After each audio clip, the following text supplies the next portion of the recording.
ఏంటమ్మా అన్ని చికెన్ వంటలు వండుతున్నావు? అందుకే డాడీతో పెద్ద చేప ముక్కలు తెప్పించాను. చేప ముక్కలు ఫ్రై చేసుకుందాం రండి.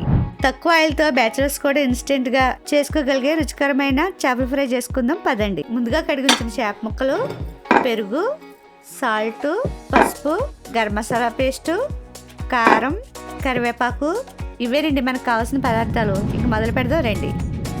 ముందుగా చేప ముక్కల మీద తగినంత సాల్ట్, 1/2 టీ స్పూన్ పసుపు, 2 చెంచాల కారం, కొంచెం గరం మసాలా పేస్టు, కరివేపాకు, పెరుగు వేసుకొని ఈ మసాలాలన్నీ ముక్కకు పట్టేలా బాగా కలుపుకొని 5 నిమిషాలు పక్కన పెట్టండి.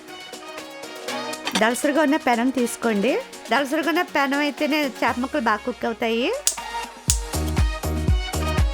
పెనం వేడెక్కాక 4 చెంచాల ఆయిల్ పోసుకొని కరివేపాకు కూడా వేసుకోండి. కరివేపాకు వేసుకుంటేనే చేప ముక్కలు నీచు వాసన రాకుండా ఉంటాయి.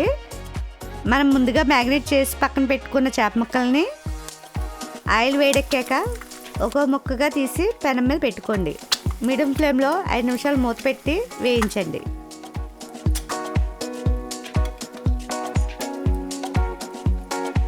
ఐదు నిమిషాలు అయిందండి.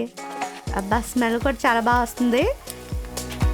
చేప ముక్కల్ని మళ్ళీ ఇంకో పక్కకు కూడా తిరగేసుకోండి. తిరగేసి మూత పెట్టి ఇంకో 5 నిమిషాలు వేయించండి. చూసారా ఈ ముక్కలు ఎంత బాగా ఫ్రై అయ్యాయో? చేప ముక్కలు చూస్తుంటేనే నాకు నోరు ఊరుతుందండి. ఈ విధంగా మిగతా ముక్కలను కూడా పెనం మీద మళ్ళీ ఆయిల్ పోసుకొని వేయించుకోండి. కరివేపాకు మర్చిపోకండి సుమా, అదే మంచి ఫ్లేవర్ని యాడ్ చేస్తుంది. అంతేనండి. ఈ విధంగా వేయించిన ముక్కలను ప్లేట్లోకి సర్వ్ చేసుకొని ఉల్లిపాయ నిమ్మకాయ పిండుకొని తింటే ఉంటుందండి, సూపర్ ఉంటుంది. ఒకసారి ట్రై చేసి చూడండి.